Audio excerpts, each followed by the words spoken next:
बात तो बिल्कुल ठीक ही है ना। किसी भी क्रिप्टो करेंसी जैसे बिटकॉइन या डॉजेकॉइन को खरीदने से पहले कम से कम उसकी एक बेसिक नॉलेज तो होनी ही चाहिए। सो दोस्तों, बात सीधी सी है, information plus knowledge is equals to बहुत बड़ा फ़ायदा।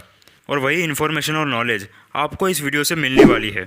सो चैनल को सब्सक्राइब ज़रूर कर दीजिएगा। तो चलिए वीडियो शुरू करते हैं।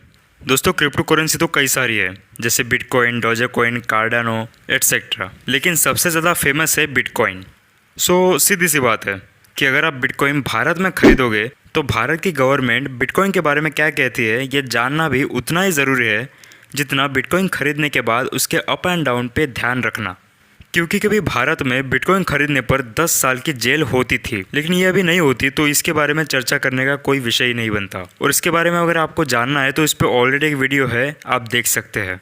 सो दोस्तों, इंडिया में क्रिप्टो करेंसी में इन्वेस्ट करना ये भारत में कम्प्लीटली कानूनी नहीं है, पर दूसरी तरफ इसकी लेन देन पर कोई प्रतिबंध भी नहीं है। और ऐसा इसलिए है क्योंकि 2018 में आरबीआई क्रिप्टो करेंसी पर प्रतिबंध लगाना चाहती थी, पर इस प्रस्ताव को सुप्रीम कोर्ट ने खारिज कर दिया। मीडिया रिपोर्ट्स के मुताबिक 2019 में सभी क्रिप्टो करेंसी को रोकने वाला एक बिल संसद में पास हुआ था, लेकिन इसे संसद के पटल पर कभी रखा ही नहीं गया। और वकीलों का कहना था कि इस बिल का पास होना काफ़ी डिफिकल्ट है, क्योंकि जैसे कि एक न्यूज़ आई थी जहां एलोन मस्क ने कहा था कि अब बिटकॉइन को डिस्ट्रॉय करना लगभग नामुमकिन है।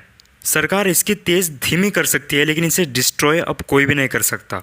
सो इन शॉर्ट दोस्तों, डरने की कोई बात नहीं है। सीधी सी बात है कि बिटकॉइन हमने खरीदा है तो जिम्मेदारी भी हमारी होगी, और नुकसान या फ़ायदा भी हमारा ही होगा। इसमें सरकार का कोई रोल होगा ही नहीं। लेकिन अब बात करेंगे कि बिटकॉइन खरीदने पर इसका सबसे बड़ा जोखिम कौन सा है। सो दोस्तों, अगर आपको शेयर मार्केट के बारे में अगर अच्छी खासी जानकारी है तो शायद आपको ये भी पता होगा कि शेयर बाजार में किसी शेयर की वैल्यू उस कंपनी के सद्यस्थिति यानी उसकी प्रेजेंट कंडीशंस पर उसके शेयर्स की वैल्यू डिपेंड रहती है। लेकिन बिटकॉइन में ऐसा कुछ भी नहीं है। इसकी वैल्यू कल कैसी रहेगी, आज कैसी है, यह तय करने के लिए कोई आधार ही नहीं है।